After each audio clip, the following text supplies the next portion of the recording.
Y yo estoy aquí por ser el papá de Celia, de una niña diagnosticada con una de esas más de 7.000 enfermedades raras.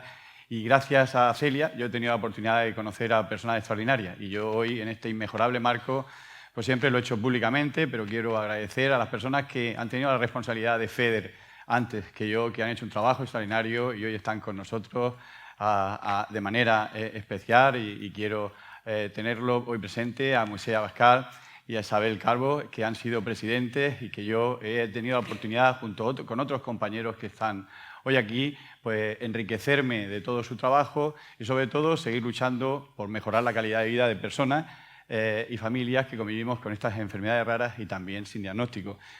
Luis ha hecho una importante reflexión sobre el mundo de la discapacidad.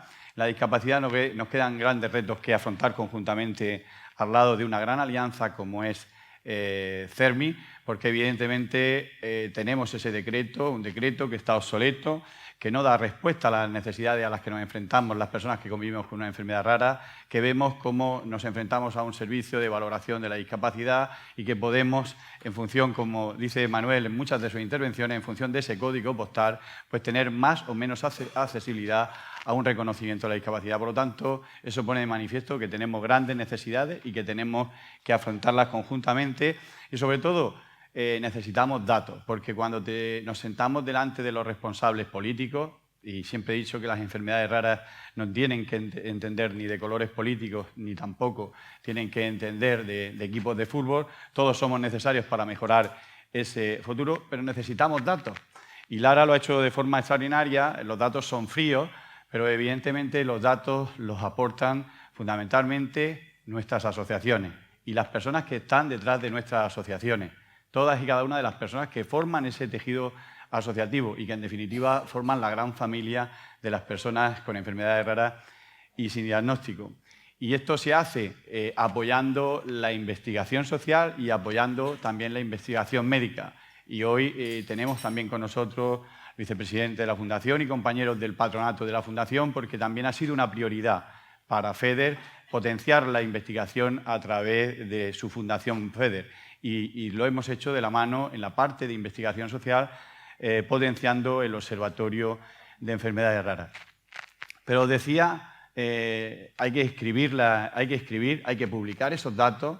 No ha sido fácil para FEDER publicar los datos de este tercer estudio en serio, lo he dicho también públicamente, pero a pesar de que no ha sido fácil, pudimos hacerlo a finales de diciembre en el Congreso de los Diputados y permitió un escenario que todos los representantes políticos pudieron hacerse eco de esa radiografía de las personas y familias que convivimos con una enfermedad rara en España y, sobre todo, de las necesidades y los retos que tenemos que afrontar.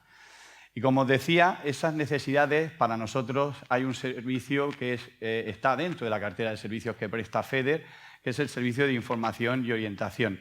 Es un servicio pionero, un servicio que, junto con otros países, como con Francia y Portugal, ha posicionado a FEDER como un referente en la atención de autoayuda a personas y familias que conviven con una enfermedad rara. Y eso ha permitido posibilitar una línea de ayuda, una helpline, que hoy es un referente internacional. Y os decía que si fueron pioneros en esos primeros pasos que recorrieron pues las personas que decidieron ese 17 de abril del año 99 unirse para construir este gran movimiento asociativo que es FEDER, pues en Francia fue ese germen de este gran proyecto del Servicio de Información y Orientación.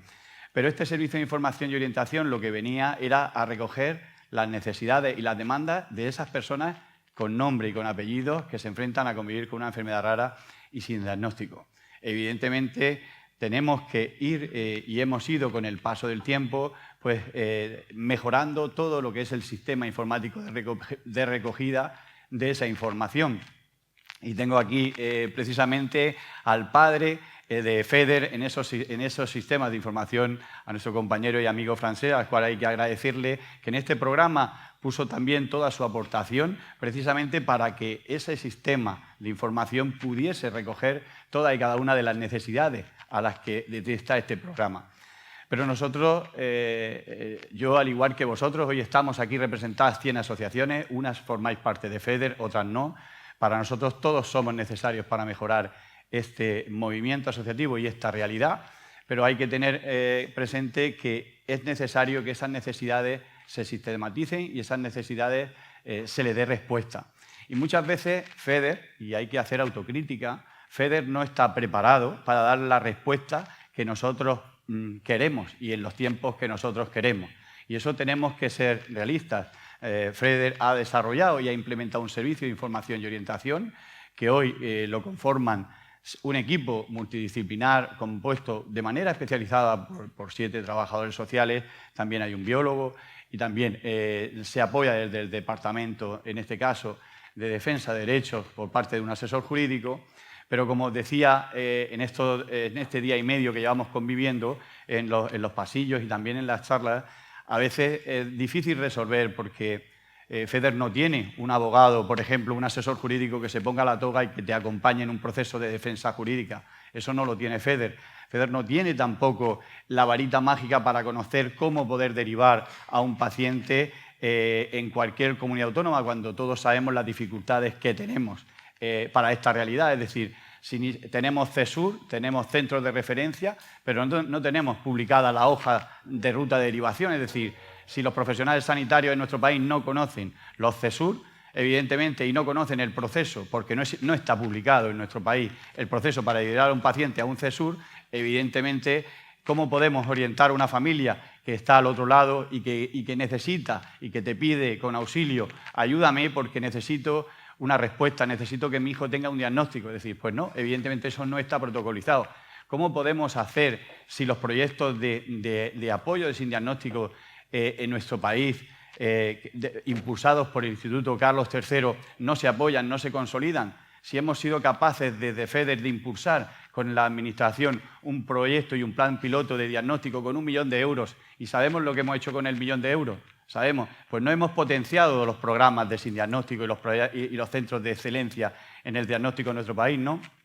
Hemos repartido ese 1 millón de euros proporcionalmente entre todas las comunidades autónomas. Hay comunidades autónomas donde la parte proporcional que le ha correspondido en función del número de personas que se estiman con una enfermedad rara ha ido a otra cosa que no tiene que ver nada con el diagnóstico. No se han definido indicadores, es decir, hemos vendido un proyecto vamos a ayudar a personas sin diagnóstico y no hemos dado respuesta, porque no hemos impulsado precisamente en esos países los proyectos que tenemos. En definitiva, estas son realidades que ustedes tienen que conocer y también hay que hacer esa autocrítica porque tenemos que ser conscientes de las limitaciones que tiene FEDER.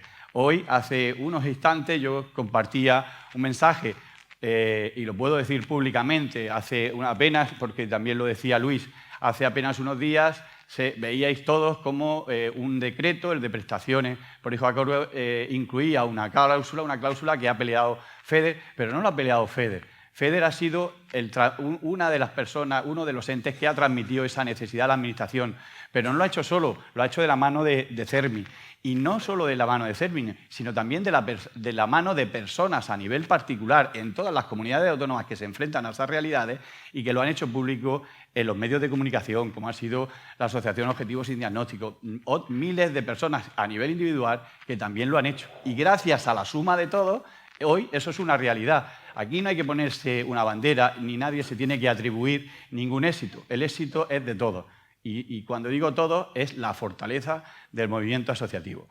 Y ya me he comido más de 5 minutos, me quedan 3, ¿vale? Y yo lo que quería compartir era un reto.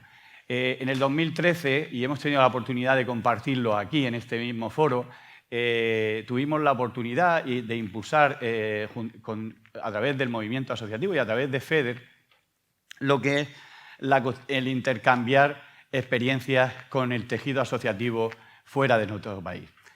No podemos construir un futuro mejor quedándonos solo mirando en nuestro país. Tenemos que ser capaces de construirlo con otras alianzas. Y si el impulsor del movimiento asociativo de enfermedades raras en España fue nuestro espejo en Europa, porque recuerdo, Moisés, cuando tú nos transmitías cómo esos primeros viajes al Congreso de Urordi, donde te dijeron usted debe de realizar una federación en su país. Ese era el mandato que Moisés recibía un año 98, así lo escuché en alguna de esas entrevistas que hemos tenido la oportunidad de realizar, y te trasladaban ese mandato. Usted debe de realizar una entidad que englobe al movimiento asociativo. Pues ese mandato que te compartía Urordi, pues nosotros también lo hemos querido compartir junto con Urordi, pero también en el contexto internacional. Y lo hemos hecho con Iberoamérica. Y fruto de ese trabajo, en el 2013, fundamos la Alianza Iberoamericana de Enfermedades Raras. La Alianza Iberoamericana de Enfermedades Raras, en el año de su fundación, en el 2013, era una organización que estaba presente en 9 países de Iberoamérica y que representaba en aquellos momentos en torno a las 300 asociaciones de pacientes. Hoy, años después y muy pocos años después, en este año 2019, la Alianza Iberoamericana está presente en 15 países. Hemos incorporado, los últimos países en incorporarse a la Alianza Iberoamericana han sido países como Paraguay, Panamá, Nicaragua y Perú. En definitiva, países que están realizando un trabajo importante, pero países también que tienen una fortaleza de un movimiento asociativo similar al nuestro y que tienen las mismas dificultades y otras añadidas a las que se enfrentan en su día a día conviviendo con una enfermedad rara o sin diagnóstico. Y eso ha posibilitado a la Alianza Iberoamericana de Enfermedades Raras pues también tener esa misión de ser la voz, pero si FEDER lo es en España con 3 millones de personas, Iberoamérica tiene que ser la voz representando a 47 millones de personas y sus familias. Y es algo que yo quería hoy compartir porque la presencia de Aliber en estos 15 países hoy lo conforman más de 500 organizaciones. ¿Y cómo lo hemos hecho? Pues lo hemos hecho partiendo de un punto base, y es decir, hemos partido de no tener prácticamente un conocimiento, no existía conocimiento de la realidad del movimiento asociativo en Latinoamérica, no existía tampoco conocimiento del marco normativo, y esos han sido los 2 principales objetivos que hemos implementado de forma rápida. Por un lado, establecer el mapa de conocimiento de las asociaciones que hay en Latinoamérica, es decir, qué asociaciones de pacientes existen en Latinoamérica y que las podamos poner y compartir esa información, conocer sus características y escuchar sus necesidades. Y de igual forma hemos hecho lo mismo en un marco normativo que es muy distinto al nuestro. Nosotros tenemos una estrategia nacional publicada en España que lleva sin revisarse desde el año 2014, que estamos en el 2019 y que llevamos 5 años diciéndole al Ministerio que hay que revisar la estrategia. Vamos a seguir diciéndolo en voz alta y si tenemos la oportunidad volveremos a seguir insistiendo de que esta estrategia tiene que revisarse y los pacientes tienen que formar parte de esa revisión. Evidentemente porque hay que evaluar lo que se ha hecho, pero también mejorar seguro. Pues en Latinoamérica la realidad es distinta. Porque si nosotros hablamos de enfermedad rara que afecta a 1 de cada 2.000 habitantes, la prevalencia en Iberoamérica es diferente, en el concepto es diferente. Hay países como es en Perú que las enfermedades se denominan catastróficas. Pues miren, vamos a mirarnos nosotros las dificultades que hemos tenido cuando tenemos el estigma de ese término raro, pues imagínense personas que no solo le ponen raro, sino que le ponen que su enfermedad es catastrófica. Pues evidentemente la estigmatización es mucho mayor. Pues eso son realidades que están ahí. Pues los 2 primeros objetivos han sido realizar esos 2 estudios, pero el tercero va muy alineado con lo que ha sido el sistema de información y es la recogida de necesidades. Lo ha dicho muy bien, es decir, han sido más de 6.000 las consultas que ha atendido el Servicio de Información y Orientación de FEDER desde su puesta en funcionamiento en el año 2000.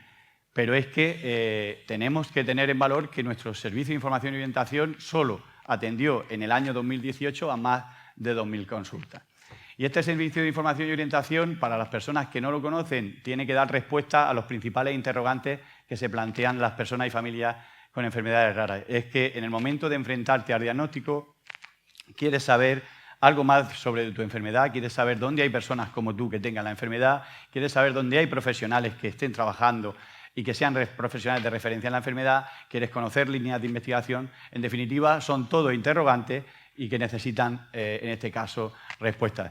Bueno, pues ese servicio de información, gracias a la colaboración de FEDER y a la experiencia que hemos tenido en estos años con el propio proyecto y programa piloto desarrollado en la Alianza Iberoamericana, pues ha posibilitado tener una primera aproximación e impulsar lo que ha sido este servicio en Iberoamérica. Hemos excluido 2 países, hemos excluido España y Portugal, porque España ya tiene una gran potencia con un servicio de información y orientación que es FEDER. No vamos a duplicar esfuerzos, no merece la pena duplicar esfuerzos. Lo que tenemos es que completar el trabajo que se está realizando y aprovecharnos.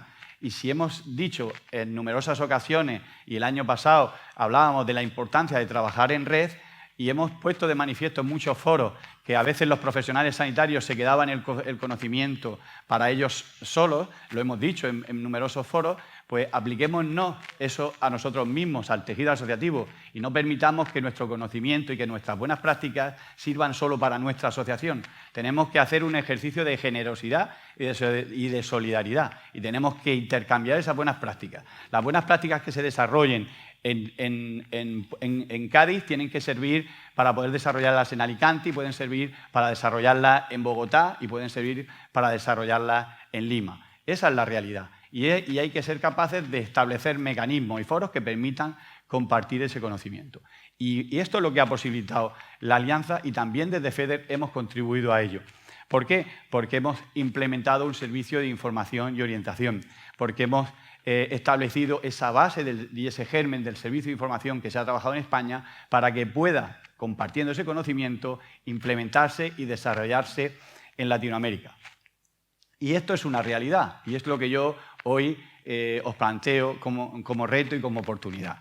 Y hoy es una realidad, y yo puedo decir feliz que gracias a esta fortaleza y gracias a esta alianza podemos empezar a construir ese futuro mejor para personas también que están en otros países.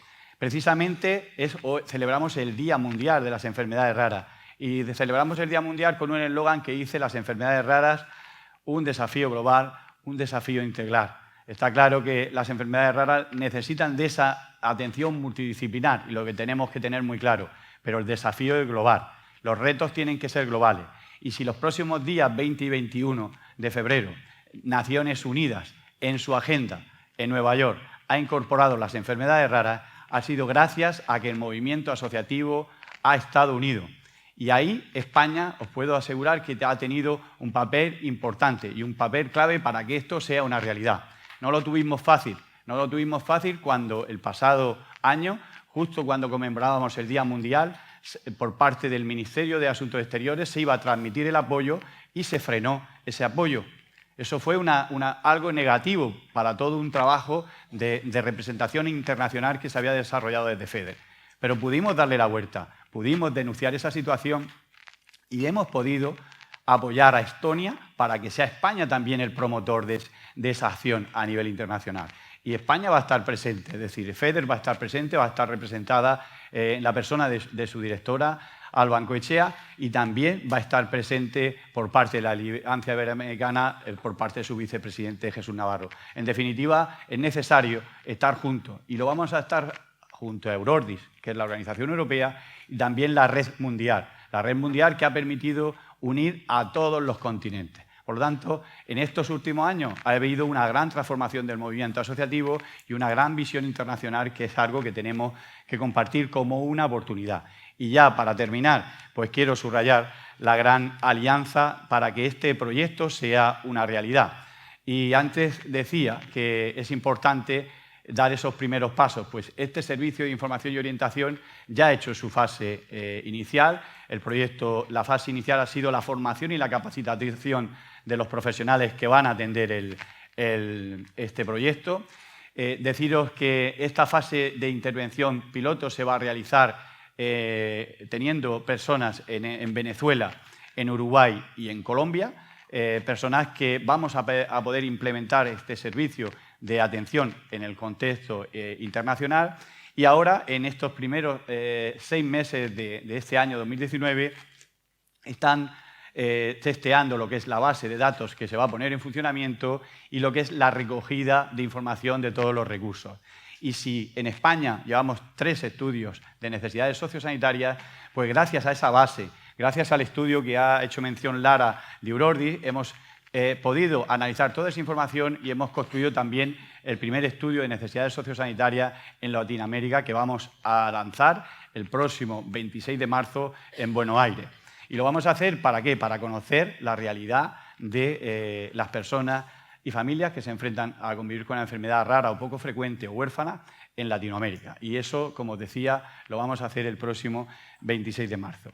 Y el último reconocimiento para deciros que esta andadura no la hemos empezado solo. Este proyecto piloto del Servicio de Información y Orientación está muy vinculado a los farmacéuticos de España y de manera especial al Colegio de Farmacéuticos, al Real Ilustre Colegio de Farmacéuticos de Sevilla. Gracias, Manuel, porque tu generosidad también es sin límite y gracias a todos los farmacéuticos que os encontráis en la sala. Gracias también a esta colaboración estrecha y especial, pues vamos con pequeñas aportaciones de los colegios de toda España, pues también a poder ayudar a implementar este programa y este proyecto piloto de Servicio de Información y Orientación en Iberoamérica. Lo hemos hecho también, como os decía, con la implicación del BPS. El BPS a nivel de seguridad o de protección social en Uruguay y también de dos organizaciones hermanas, tanto en Bogotá, en Colombia, como Atueru en Uruguay. Y también, si antes subrayaba pues, el Colegio de Farmacéuticos de Sevilla, también ya hay otros colegios que se han sumado, como el Colegio de Farmacéuticos de Málaga y otros, que no quiero dejarme ninguno, pero porque probablemente podéis estar en la sala, pues gracias a ese apoyo pues vamos a poder implementar esta acción.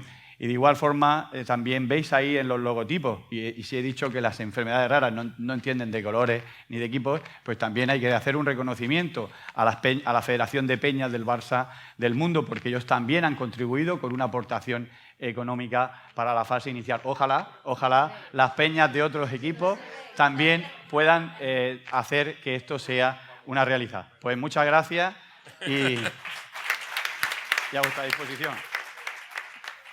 Yo voy a hacer una pregunta que me parece interesante lo que ha dicho el presidente del CERMI, sobre todo porque, bueno, en primer lugar, decir, y estoy de acuerdo contigo, porque además lo sabe, que tenemos que luchar en el mundo de las enfermedades raras por el reconocimiento de nuestra discapacidad. Y una persona con discapacidad tiene una dignidad sin límites, porque efectivamente eso es lo que le va a hacer mucho más valorado en el mundo en el que convivimos. Así que nadie tenga miedo, efectivamente, o tenga un cierto pudor social en admitir efectivamente que su enfermedad rara también conlleva una discapacidad. Yo creo que tenemos que luchar por eso. Hablaba de una reforma constitucional y yo estoy de acuerdo con ella, que el Estado retome. Pasa que eso de que retome el Estado competencia, eso en estos últimos tiempos puede sonar muy mal, ¿no? Sobre todo cuando hablamos de materia sanitaria, etcétera. Pero sí en materia sociosanitaria, porque me da la impresión de que esta diversificación en diferentes comunidades autónomas en este batiburrillo de competencia, lo que salimos perjudicados somos los pacientes, las familias que tenemos con pacientes con discapacidad, porque entendemos que no hay discapacidad. Y el ámbito, el espacio sociosanitario nos da la impresión, viajando por toda España, que en unos sitios está mucho más desarrollado que en otros. Y en unos sitios la persona con discapacidad está mucho más protegida que en otros sitios. Yo creo que si ayer hablábamos de iniquidad en el acceso a los medicamentos, yo creo que en el aspecto social también hay que hablar de iniquidad. Y es una de las cosas que desde el CERMI tendréis que resolver también a Lara. Y yo quiero repetir esa cifra y el estudio en serio, que es muy importante, donde el 85% efectivamente de las personas que conviven con una enfermedad rara, tú nos has dicho, bueno, has dicho exactamente el 81%, yo tenía cifra entre 81 y 85%, tienen al menos un certificado de un 33% de discapacidad. Hemos visto también, efectivamente, en la diapositiva que nos has puesto, dependiendo efectivamente los tramos de diferentes tipos de discapacidad. Me gustaría también que me contases más o menos la media, porque una cosa es decir al menos un 33% de discapacidad y qué media en ese estudio, qué grado de discapacidad medio podemos hablar. Y por último, una petición que también le ha hecho el presidente. Luis, tenemos que luchar porque la reforma del decreto del 99 para la valoración de la discapacidad.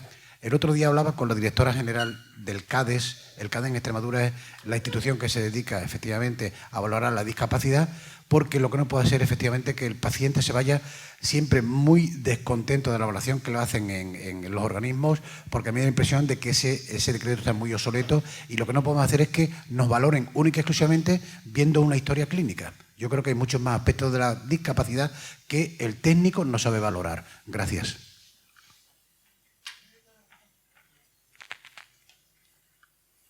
¿Quieren contestar? Sí. Gracias, Modesto. Pues es que coincidimos y reconfirmamos mutuamente las opiniones. Desde la posición un poco de CERMI, que es de globalidad, quizá pueda parecer un discurso un tanto lejano, pero hay que estar también pensando en el futuro.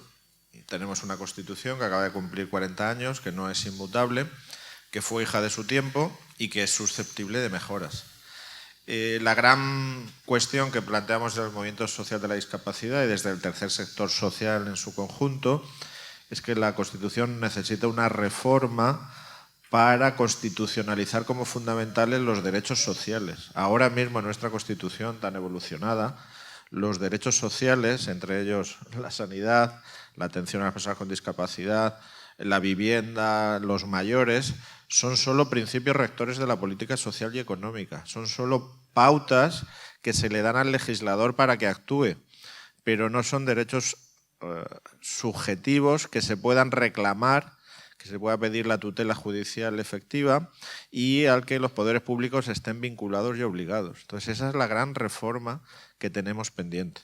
Yo no quiero entrar en otras cuestiones que nos superan de los territorios, pero es que aquí se están imponiendo los territorios en el debate político y en la atención a las personas. Y yo creo que cualquier comunidad decente tiene que estar primero las personas y después una cosa secundaria que es dónde están asentadas las personas. Sí, que están en la tierra porque todavía no podemos vivir en el mar o en el cielo, pero aquí se impone la lógica de los territorios a las personas. Y una vez sentado eso, sin entrar en cuestiones polémicas de si el Estado tiene que ser el Estado entendido como gobierno central, reasignarle, sí que hay una obligación de que el Estado en última instancia garantice la atención digna de todas las personas con discapacidad, de todas las personas con necesidades, entre ellas las personas con discapacidad o con enfermedades raras, con independencia de quién tenga que proveer esos servicios de apoyo, pero que haya una instancia última que garantice esa provisión de apoyos. Y eso entendemos que es un papel del Estado. Y sí que en una reforma constitucional se puede matizar, se puede decir, se puede incluir lo sociosanitario, que ahora no se menciona en la Constitución, pero es que la Constitución tampoco menciona los servicios sociales, es que solo menciona la asistencia social, que es una cosa mucho más rudimentaria y anterior a los servicios sociales, ¿no? Pero tampoco habla de los derechos sociales. Entonces sí que hay un espacio que no será fácil, que no será inmediato, pero que hay que trabajar, hay que generar opinión y orientación hacia ahí de reforma constitucional social. Una constitución con rostro social que ahora lo tiene bastante escondido. Yo simplemente quería decir dos cuestiones. En el área de la discapacidad, porque cuando hablamos, y Modesto tú lo transmitías, es decir, ese decreto está obsoleto, todos lo sabemos, pero que cuando pones ante la administración esa realidad, se hace referencia al sistema de clasificación internacional en Europa. El sistema de clasificación internacional en Europa está también para que se implemente en nuestro país. Y cuando hemos ido a los responsables políticos de los diferentes partidos políticos, todos han dicho, sí, está el mandato de que se implemente el sistema de clasificación internacional, pero no se hace. Como hemos visto que aquí eran todo respuestas, pero respuestas sin plazos, FEDER lo que ha hecho acertada o equivocadamente ha sido empezar. Y empezamos con una guía, trabajándola con la Dirección General del Inserso, en Madrid, donde identificando y con el apoyo del movimiento asociativo identificamos un grupo de patologías y analizadas con los profesionales de referencia y con los factores sociopsicológicos que se incorporaran. Eso ha posibilitado que esa experiencia que se inició en Madrid, que posteriormente se replicó en Murcia con 30 enfermedades raras diferentes a las que ya se habían publicado en Madrid, pues una vez publicadas, con la colaboración del Inserso, se pudieran trasladar a todas las profesionales que se enfrentan a esos sistemas de valoración. Y a día de hoy me consta, y tenemos que hacerlo así, pues que en Andalucía está trabajando también en aportar nuevas enfermedades raras y de igual forma lo está haciendo Madrid y Murcia nuevamente. Por lo tanto, el mensaje también hay que trasladárselo, es decir, porque hay personas que no saben todavía esa información y tenemos que llevar esa información a todos los rincones, porque si los valoradores de la discapacidad tienen esa información, pues van a conocer mucho mejor a la persona que tienen al otro lado. Es decir, y no va a ocurrir que una persona con Tourette aquí en Andalucía pueda tener un 33% y en la Comunidad de Valencia pueda no llegar nunca a tener el 33%. ¿Por qué? Porque esa enfermedad ya tiene una información y el valorador la tiene que tener. Entonces, el mensaje es muy fácil, es decir, aquellas personas, y este mensaje es para todas las asociaciones, conozcamos esos listados, están a vuestra disposición. Informemos a las personas de nuestras asociaciones que llegan con esa información, si se dispone del catálogo de esa enfermedad, la pongamos a disposición, sobre todo para que la aporten como prueba en esa revisión por agravamiento, como hablábamos con Encarna y con su compañera esta mañana, o con cualquier otra situación. Porque este es el recorrido, como decía Luis, para conseguir esto es un recorrido largo. Creo que, gracias, precisamente ha contestado a lo que nosotros íbamos a exponer. ¿Cómo es que una comunidad valore de distinta manera a un mismo paciente? O sea, a un mismo paciente en una misma enfermedad. ¿Dónde está ese número? Una pregunta. ¿Quién controla esos equipos de valoración? ¿Están cualificados para tener delante de él a una persona que padezca una patología que no todas son iguales, ni muchísimo menos? Solo leen los informes médicos que le llegan en la mesa sin mirar prácticamente al paciente. Tienen que oír al paciente. Yo creo que tienen que ser personas cualificadas dentro de cada patología. Porque, vamos a ver, si me valora, y con perdón de las trabajadoras sociales, de las psicólogas y de un médico de medicina general, por ejemplo, una patología de cardiología, de muchísimas distintas especialidades, yo creo que ¿quién controla esos equipos de valoración? Y además, se ha dado el caso que dentro de la misma comunidad, por X 2 o 3 años, a una persona se le haya dado un 60% y a otra se le haya dado un 2, un 3%. O sea, que no sufre de ninguna discapacidad. Es muy fuerte. ¿Quién controla esos equipos de valoración? Dentro de la misma comunidad, ¿eh? Lo hemos tenido muy cerca. La competencia Encarna es de la Dirección General del Inserso. Cada comunidad tiene los servicios de valoración y se adscriben siempre a un área. El problema, la respuesta es muy fácil. Yo no voy a cuestionar la cualificación o no de esos profesionales, si es más o menos. La respuesta es muy fácil. El Real Decreto, y que me corrija Luis, del 99, lo que establece es un baremo que permite valorar secuelas. En ningún momento permite valorar los aspectos psicosociales, que es lo que nosotros estamos aportando y que las personas que nos enfrentamos a convivir con una enfermedad rara también aportamos con mayor importancia. Y esa es la realidad. El Real Decreto a día de hoy, tú te pones delante de un valorador y dices, oiga, es que yo tengo aquí un decreto que me dice que yo lo que tengo que valorar son secuelas.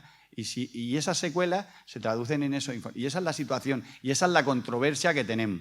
Y esa es la realidad a la que nos enfrentamos. Y por eso esa disparidad de criterios en una comunidad u otra. Y por lo tanto, tenemos que seguir trabajando, primero en aportando conocimiento, pero mientras que eso no somos capaces, con todas las alianzas, de modificar y que se aplique ese sistema de clasificación internacional europeo que ya está aprobado, pues evidentemente tenemos que paliar y convivir con lo que tenemos. Y tenemos que, por lo menos, empoderar a nuestras asociaciones con toda la información de que disponemos. Muchas gracias. Allá al fondo.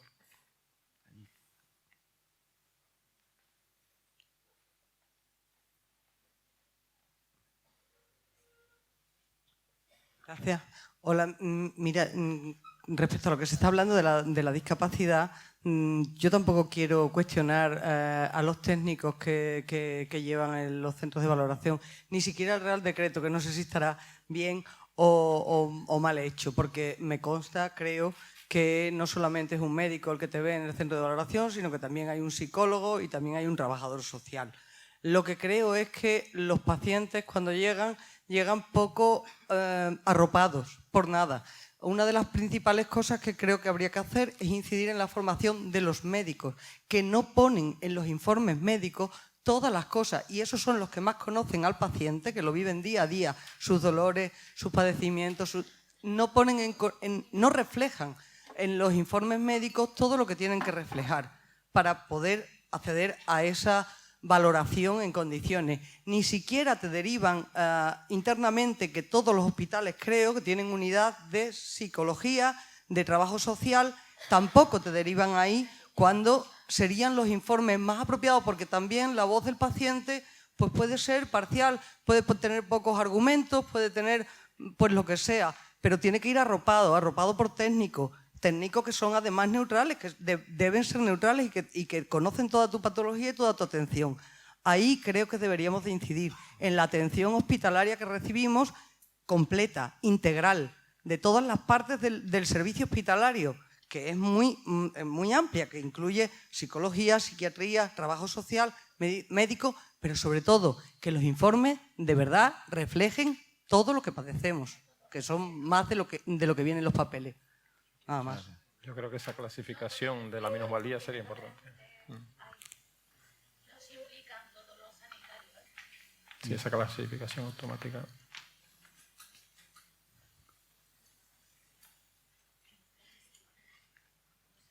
Yo soy Antonia, presidenta de la asociación AEDISIA, y estoy de acuerdo con lo que han comentado las compañeras de la falta de valoración adecuada en este tipo de enfermedades. Nosotros en la asociación hemos visto en estos 2 últimos años niños con distrofia muscular de Duchenne con 53%, que ahora en la nueva valoración a uno le han puesto el 15% y a otro el 40%. Y va en silla eléctrica, o sea, han empeorado. Hemos vuelto a solicitar la nueva valoración y en el centro base nos dicen que tenemos que esperar 2 años todavía. Bueno, estamos en el tema de reclamación. Yo creo que sería adecuado que las personas que valoran sepan más o menos el tipo de las enfermedades y lo que conlleva, porque a lo mejor un niño se acaba de levantar y está muy bien, pero a la media hora no puede mover la mano y eso ellos no lo ven. Y por otra parte, lo nuevo que han puesto de la prestación económica por hijo a cargo, que han añadido 3 enfermedades más, está bien, o sea, lo veo correcto. Yo creo que debería de ser cualquier enfermedad grave que necesite de cuidados, de cáncer, pero estamos viendo una cosa que tampoco se toma en cuenta. La mayoría de enfermedades degenerativas, cuanto más apoyo necesitan, es cuando el niño ya ha cumplido los 18 años. Tenemos familias monoparentales donde la madre tiene que cuidar solamente ella del hijo con una afectación muy grave y no puede cogerse esa reducción de jornada. Y en algunos casos han tenido que dejar el trabajo. Entonces yo desde aquí, pues al CERMI, a FEDER, pues os pido que se luche por esto. O sea, porque el reconocimiento sea de cualquier niño, persona que necesite ese tratamiento, ese cuidado, independientemente de la edad que tenga. Porque cuanto más edad tiene en estos casos, mayor es la problemática de ese niño. Tantas cosas interesantes y justificadas. No, es que le he pedido a Luis que, porque hemos tenido esta misma reflexión que tú nos has hecho, que coincidimos plenamente, Antonia, lo hemos tenido la oportunidad de en una reunión interna trasladarle todas estas necesidades que queríamos compartir, y él algunas de ellas también nos ha dado algunas pistas jurídicas por las que tenemos que luchar y que a día de hoy tenemos una barrera y quería que las compartiese, por eso le he pedido que nos lo pueda compartir. Inmediatamente cumplo el mandato del presidente de FEDER, pero antes quería hablar sobre la valoración de la discapacidad, que veo que es un problema enquistado y que preocupa. Nosotros tenemos un sistema de valoración inspirado en un modelo médico de la discapacidad. Ese modelo médico está superado o debe estar, y no es ningún desprecio a lo médico, por favor, es que en discapacidad se habla de modelo médico, modelo rehabilitador y modelo social. Bueno, estamos instalados en un modelo social de la discapacidad, donde la discapacidad no es el factor de la deficiencia, sino la interacción que causa con un entorno que tiene barreras y obstáculos y que impide la plena participación social de las personas. Eso es lo que debería medir el baremo. Por tanto, los nuevos baremos, la Clasificación Internacional de Funcionamiento de la Discapacidad de la OMS, que se aprobó en 2002, es la que todavía no se ha traspuesto a nuestro sistema de valoración. Estamos en uno previo. Y ese está muy fijado solo en el origen o etiología de la deficiencia. Eso está por superar. Tenemos que ir a un modelo individualizado que mida el impacto que esa deficiencia tiene en la vida concreta de esa persona. Si es mujer, si es hombre, si vive en el medio rural, si tiene productos de apoyo, si tiene una estructura familiar que empodera o que restringe. Eso es lo que debería ser el modelo ideal de valoración de la discapacidad, del que estamos todavía lejos. En el CERMI llevamos negociando con el Inserso y con las comunidades autónomas 10 años el nuevo baremo. 10 años. Pero claro, ¿qué les digo? La última directora general del Inserso ha durado 3 meses, 4. Ahora tenemos un director general del Inserso que viene de Andalucía y bueno, era viceconsejero aquí. Espero que él el tema lo sepa y lo conoce, pero bueno, ya sabemos cómo está la situación del gobierno y esto es permanente, ¿no? Hay un, creo, acercamiento de nuevo baremo que es más social, que desde el punto de vista del análisis que hemos hecho en CERMI mejora bastante el actual. No es perfecto ni definitivo. Pero mientras no tengamos ese nuevo baremo, que es un real decreto que puede tardar, porque aunque hubiera acuerdo de fondo necesita meses de tramitación, las normas son muy lentas, la adopción de las normas, trabajemos con lo que tenemos ahora. Y yo coincido con una compañera que ha dicho que a las personas no las podemos dejar solas en el acto de la valoración. Y yo me refería antes en mi intervención que las asociaciones tenemos que ir con ellas, ver qué solicitud han hecho, qué aportación de historial clínico, médico, pero también social e incluso, si nos lo permiten, acompañarlas. Puede haber gente nuestra que tenga problemas de comunicación, que tenga medios alternativos de expresarse, que no, y esos personas, yo qué sé, pienso en enfermedad mental, que no siempre transmiten cómo se sienten en ese momento, o son momentos valle, o momentos que no son los que van a determinar toda la mayoría de tiempo de su vida, ¿no? Y después, no nos resignemos, son decisiones administrativas, son actos administrativos, recurrámoslos sistemáticamente si no estamos de acuerdo. Se puede ir, primero recurso de reposición, recurso de alzada y después a la jurisdicción laboral. Y la jurisdicción laboral es gratuita. No se necesita abogado de procurador y si se necesita se puede pedir por el turno de oficio. Y si no, están las asociaciones para acompañar y que sistemáticamente recurramos todas las dictámenes con los que no estemos de acuerdo.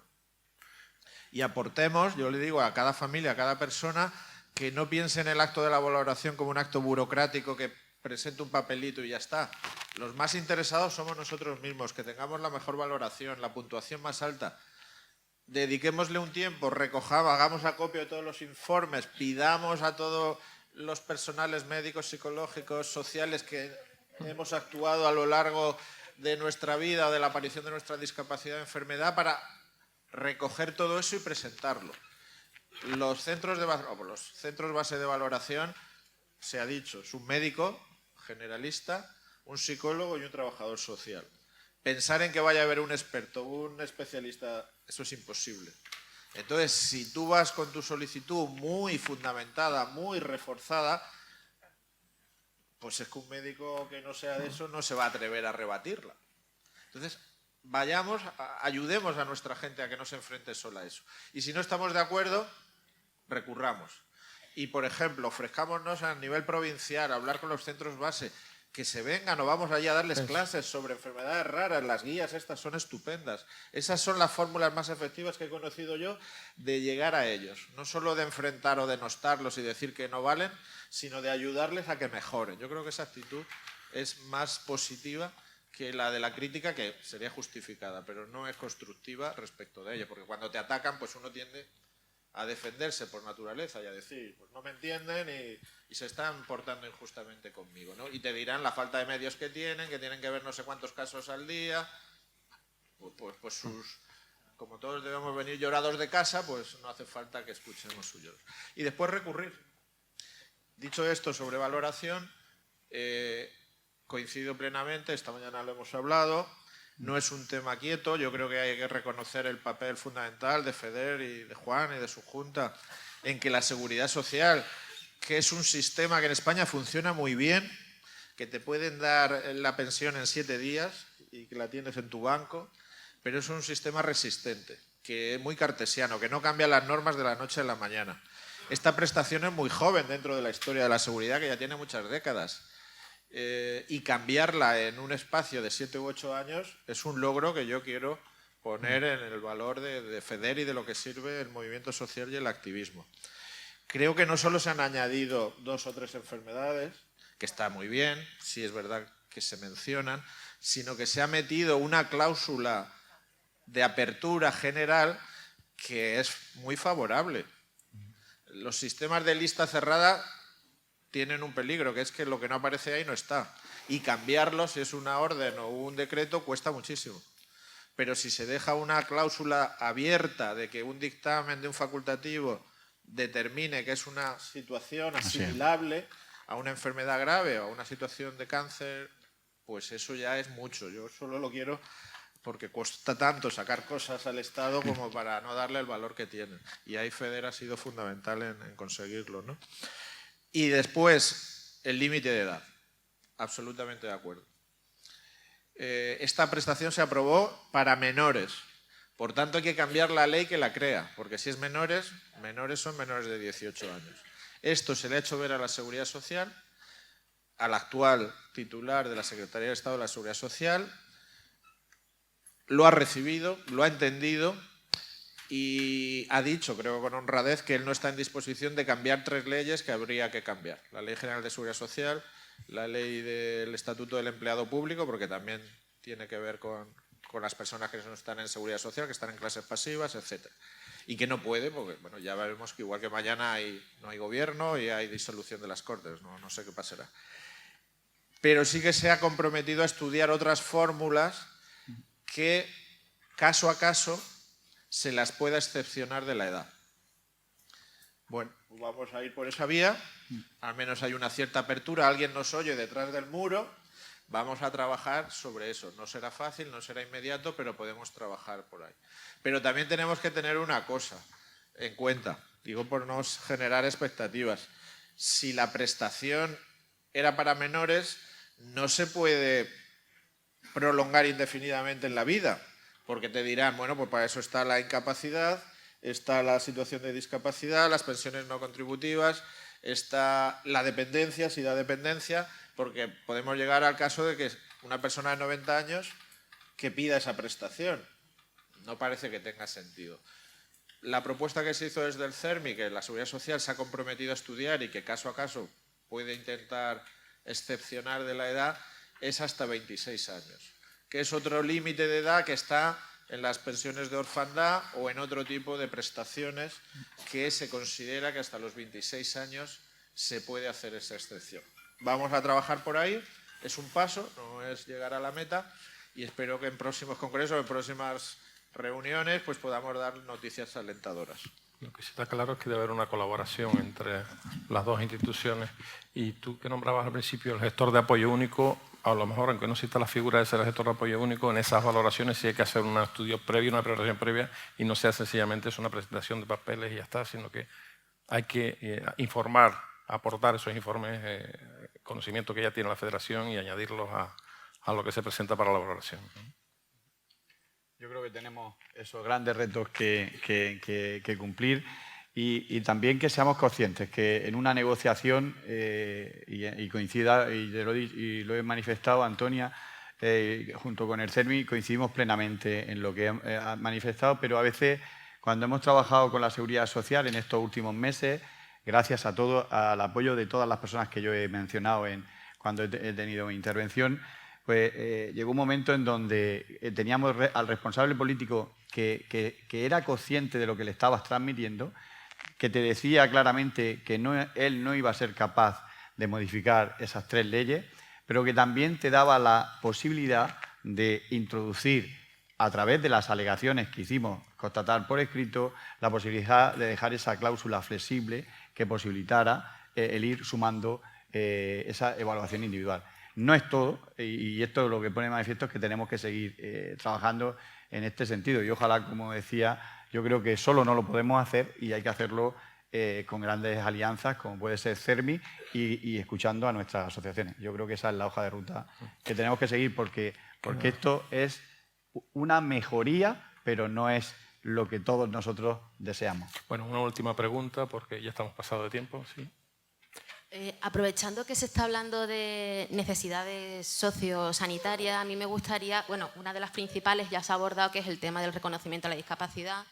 Adquirió mucho protagonismo y es que lo tiene para nosotros. A partir de ahí comienza una nueva etapa que puede ser más compleja o mucho más sencilla. Pero a mí me gustaría abrir un poco el debate, aprovechando que está aquí el presidente del CERMI, ¿no? Y es hablar sobre el tema de la accesibilidad. Y ya no solo hablo de barreras arquitectónicas, sino hablo también pues, de otro tipo de barreras. La discapacidad no solo creo que se limita al tema de... Pongo un ejemplo, ¿no? Para que sea más sencillo. Un baño accesible no es simplemente un EWC, un váter específico con una serie de barras a sus lados. Hay muchos tipos de personas, no son las necesidades iguales y bueno, creo que todo el mundo, hablo en mi caso, ¿no? Mi hijo tiene 7 años, lo cambio a día de hoy porque 7 años es bastante grande y lo cambio en el maletero del coche. Cojo su silla, quito la silla y lo tengo que cambiar ahí. Y va a seguir usando pañal, pero también él tiene derecho, simplemente por el hecho de que es persona, pues a tener su privacidad, su intimidad e ir a un baño público que sea accesible. Entiendo que es difícil, pero me gustaría dejar ahí ese balón. Luego también teniendo en cuenta que ha salido una ley en la que se nos pide una accesibilidad universal. Y a día de hoy creo que no todos los organismos, e incluso la sociedad, hablo incluso a lo mejor hasta de comercios, parking, hablo también sobre el tema de las plazas de aparcamiento.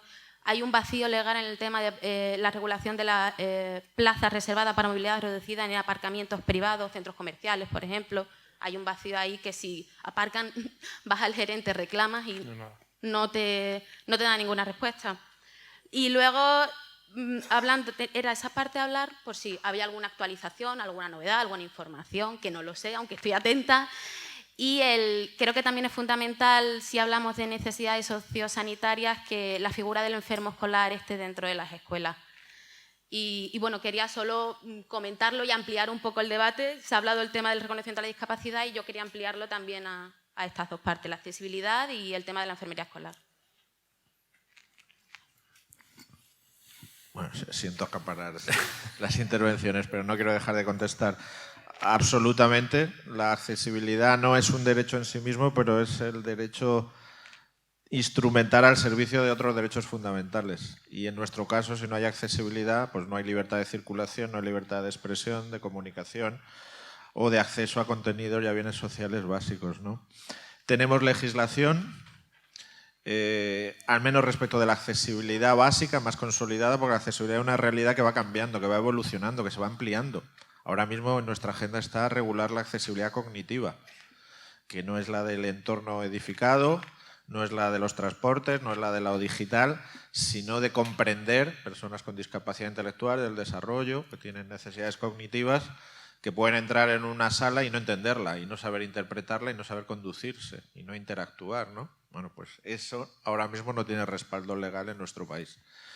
Sí que existe respaldo legal para las accesibilidades más iniciales, que después hay un incumplimiento generalizado.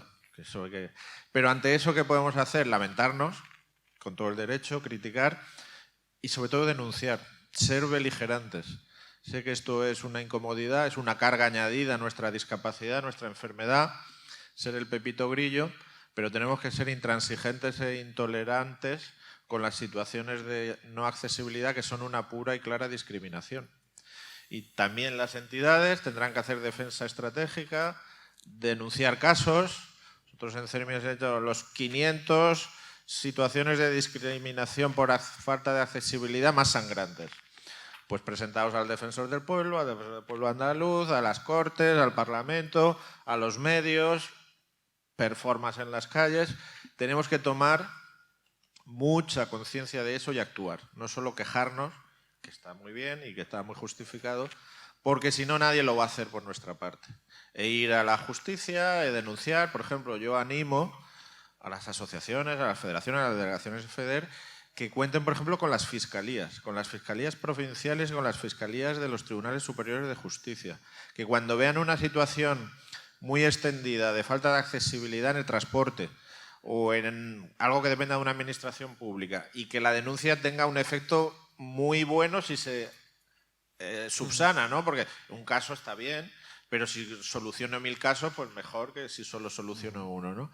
Y las fiscalías tienen un poder, como el fiscal entre y le pida a la Junta de Andalucía o a no sé qué empresa pública de transportes o a Metro o a no sé qué, que qué pasa con la accesibilidad y solo inicie diligencias previas, te digo que eso tiene efectos. Eso se ha hecho aquí en Andalucía, por ejemplo, en Jaén y en Córdoba, porque hay fiscales muy comprometidos. Hay otros que pueden pasar. O sea, activemos todas las posibilidades que tenemos a nuestro alcance, que a veces no sabemos que las tenemos o son inéditas y pueden tener efectos en los temas de accesibilidad.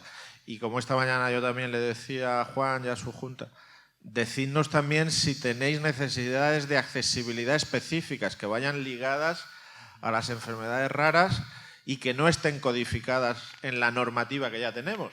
Si hay cosas que no están contempladas, decírnoslas, hay que documentarlas, hay que elaborarlas científicamente, eso lleva un tiempo, pero después hay que llevarlas a la norma jurídica.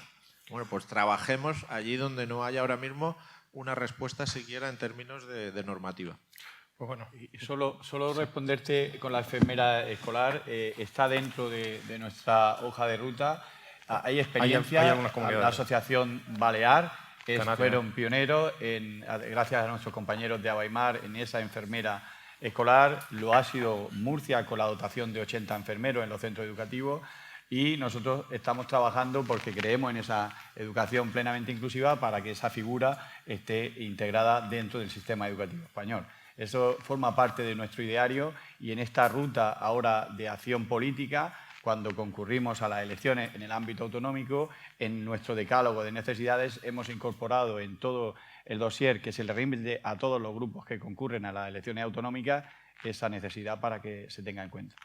Pues nada, muchas gracias a todos y les pedimos a los ponentes y un aplauso por sus interesantes conclusiones.